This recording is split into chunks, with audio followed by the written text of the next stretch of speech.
അടുക്കൽ അനിൽകുമാർ, ഈ ദിവസവും നിങ്ങളെല്ലാവരും തന്നെ കൊട്ടിക്കലാശത്തിന്റെ വേദികളിൽ നിന്നാണ് വരുന്നത്. ആദ്യ ഘട്ടം പ്രവർത്തനങ്ങളൊക്കെ ഒന്ന് കൊടിയിറങ്ങുന്ന സമയത്ത് എന്താണ് ആത്മവിശ്വാസം? എന്ത് കാര്യത്തിന് LDF വോട്ട് ചെയ്യണം ജനങ്ങൾ?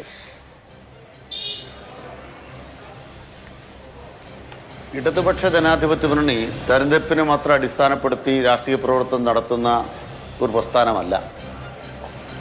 ഏതൊരു കാലഘട്ടത്തിലും തെരഞ്ഞെടുപ്പിൻ്റെ അജണ്ട, പ്രകടന പത്രിക, അതിൻ്റെ അടിസ്ഥാനത്തിൽ അധികാരമേറ്റാൽ അപ്പോൾ തന്നെ നടപ്പാക്കാൻ പരിശ്രമിക്കുന്നൊരു ചരിത്രം ഇടതുപക്ഷത്തിനുണ്ട്. അതിൻ്റെ ഏറ്റവും വലിയ ഉദാഹരണമാണ് 57-ലെ EMS സർക്കാർ. ഏപ്രിൽ 5-ന് അധികാരത്തിൽ വന്നു. 57-ൽ ഏപ്രിൽ 11-ന് കുടിയിറക്ക നിരോധന നിയമം കൊണ്ടുവന്നു.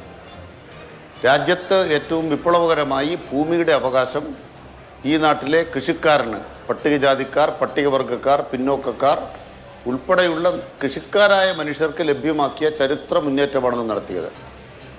രണ്ടാമത് ഞങ്ങൾ ഉറപ്പ് നൽകിയത് ഏറ്റവും ഉയർന്ന കൂലി വാങ്ങിക്കൊടുക്കാമെന്നാണ്. 57 മുതൽ ഇന്ന് വരെയുള്ള ഗവൺമെൻറ്റുകളും ഞങ്ങൾ പ്രതിപക്ഷത്തിരുന്നപ്പോൾ ഞങ്ങളുടെ പ്രവർത്തനവും രാജ്യത്ത് ഏറ്റവും ഉയർന്ന കൂലി ലഭിക്കുന്നൊരു നാടായി കേരളത്തെ മാറ്റിയിട്ടുണ്ട്. മൂന്നാമത്തതാണ് 57-ലെ EMS സർക്കാർ തന്നെ ഏറ്റവും മുന്നോട്ട് വെച്ച വിദ്യാഭ്യാസ നിയമം. അത് സർക്കാരിനെ അട്ടിമറിച്ചെങ്കിലും വിദ്യാഭ്യാസത്തിൻ്റെ കാര്യത്തിൽ കേരളം മുന്നോട്ട് പോയി. അതിൻ്റെ ഗുണഫലമായി ഇന്ന് പുതിയ തലമുറ ഉയർന്നു വന്നിരിക്കുന്നു. ആരോഗ്യമുള്ളൊരു ജനത, വിദ്യാഭ്യാസമുള്ളൊരു ജനത.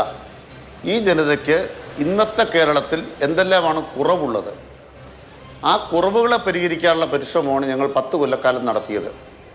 നല്ല റോഡുണ്ടാക്കി, പവർ കട്ടില്ലാത്ത കേരളമുണ്ടാക്കി, എല്ലാവർക്കും വീട് എന്ന യാഥാർത്ഥ്യത്തിലേക്ക് നമ്മൾ എത്തുകയാണ്. അതിദാരിദ്ര്യമില്ലാതെയാക്കി, നമ്മുടെ സർവകലാശാലകളെ മികച്ചതാക്കി, സ്കൂളുകളെയും ആശുപത്രികളെയും മികച്ചതാക്കി, ഡിജിറ്റൽ സയൻസ് പാർക്ക് അടക്കമുള്ള കാര്യങ്ങളിലേക്ക് നമ്മൾ കടക്കുന്നു. ഇനി എന്ത് വേണം? ഞങ്ങൾ കാണുന്നത് ഒരു വിജ്ഞാന കേരളം ഉണ്ടാക്കണം എന്ന് പറഞ്ഞാൽ മൂലധനത്തിന് മുതലാളിമാരെ ആശ്രയിക്കേണ്ടതിന് പകരം വിജ്ഞാനം എന്ന് പറയുന്നത് മൂലധനമാക്കി മാറ്റിത്തീരുന്ന ഒരു ലോക ബദൽ.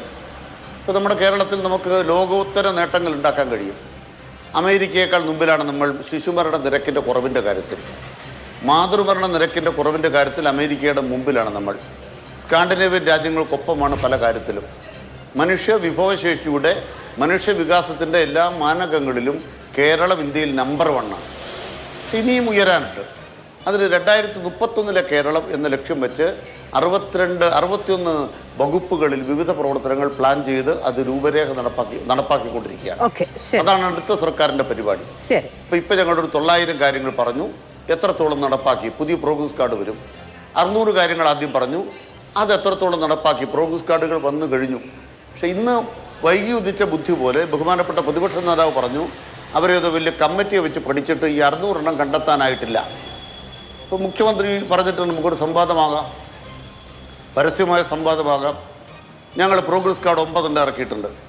കേരളത്തിലെ പ്രോഗ്രസ് കാർഡിനെ കുറിച്ച് ചർച്ച ചെയ്യാൻ പ്രതിപക്ഷ നേതാവിനെ വെല്ലുവിളിക്കുകയാണ്. ഒരു സംശയം അക്കാര്യത്തിൽ വേണ്ട. അതുകൊണ്ട് ഞങ്ങൾ ലക്ഷ്യമിടുന്നത് ഇപ്പോൾ മാലിന്യ സംസ്കരണത്തിൽ ഇന്ന് കൊച്ചി മേയർ പോയത് ബ്രഹ്മപുരത്താണ്. പുകയുയർന്ന ബ്രഹ്മപുരം. ഇനി ബ്രഹ്മപുരത്ത് തീ ഉയരുകയില്ല, പുക ഉയരുകയില്ല. അവിടെ വന്ന മാറ്റം നമ്മൾ കാണുകയാണ്. ഇത് കൺകുളർക്ക് കാണുന്ന ഈ മാറ്റത്തിന് നടുവിൽ നിന്നുകൊണ്ട് കേരളത്തോട് പറയുന്നത് തദ്ദേശ സ്ഥാപനങ്ങൾ നവകേരള ലക്ഷ്യങ്ങൾ ഏറ്റെടുക്കാൻ കഴിയുന്ന സ്ഥാപനങ്ങളാക്കണം. അത് നടപ്പാക്കുമെന്ന പ്രതീക്ഷയാണ് ഞങ്ങൾക്കുള്ളത്.